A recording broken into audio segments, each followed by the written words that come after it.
All right, just wanted to drop in really quick and talk about gold and silver and how they rose on Friday on the back of the dollar finally collapsing from its near term rally. On Wednesday, we saw the dollar come down a bit from those CPI numbers that we got, but it really fell off a cliff on Friday after getting that new University of Michigan consumer sentiment data that showed consumers were very, very worried about the state of the economy.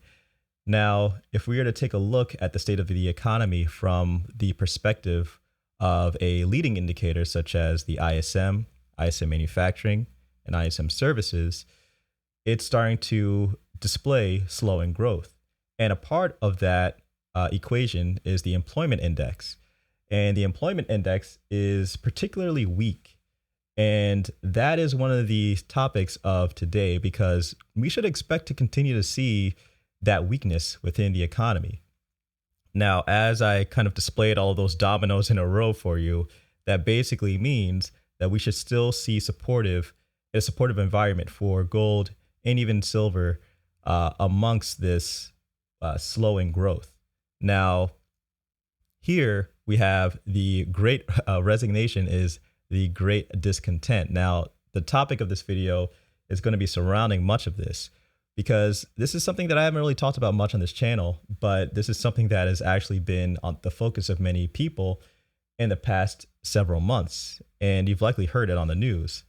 But essentially, it may not be what you think it is. You know, a lot of people are wondering, well, why are people just quitting left, right, and center? You know, we have a pandemic, and there really isn't too much job security in that. Well, some people are saying, well, hey,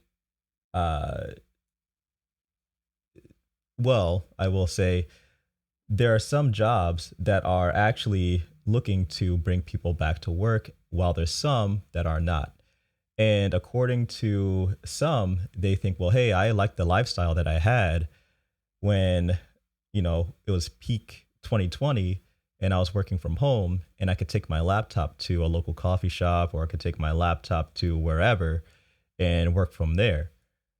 Now that things are starting to change and possibly go back to where they used to be, some people are saying, well, hold on, pump the brakes. I kind of like this lifestyle, and this might be my impetus to change things up.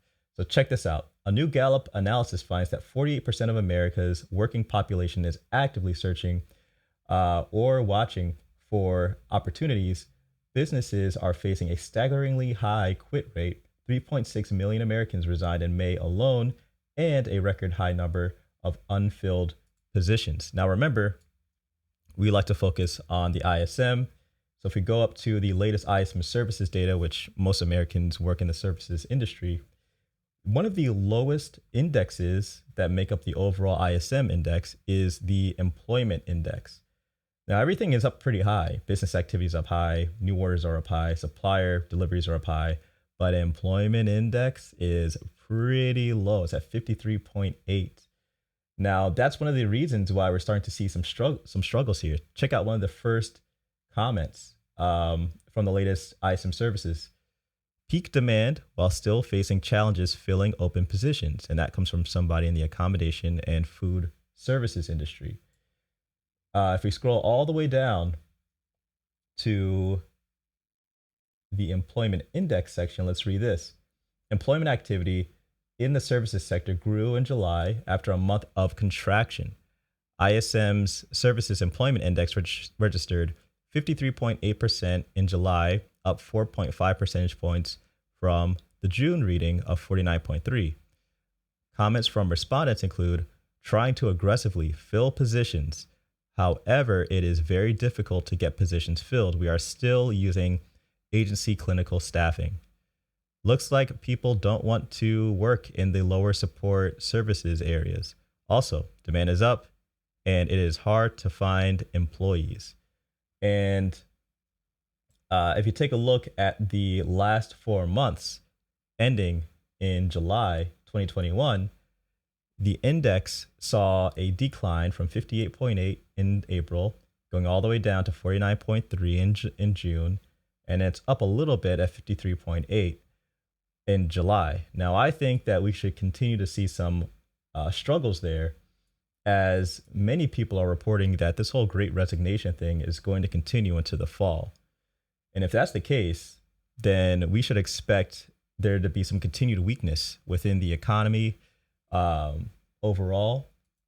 And that will be a support to gold prices and silver prices. Now, as far as the near term, next week, we aren't going to get that much in the way of amazing economic data. The third week of the month is usually dedicated to housing data. And we should expect to get the building permits data, which is a leading indicator that also the Fed looks at. And as you can see here, we're seeing some slowing growth if we're making it relative to building permits.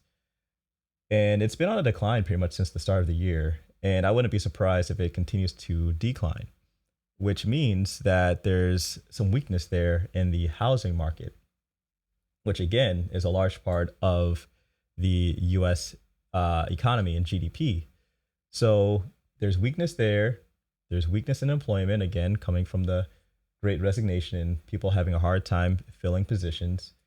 And with that weakness, I see an environment that will be good for gold.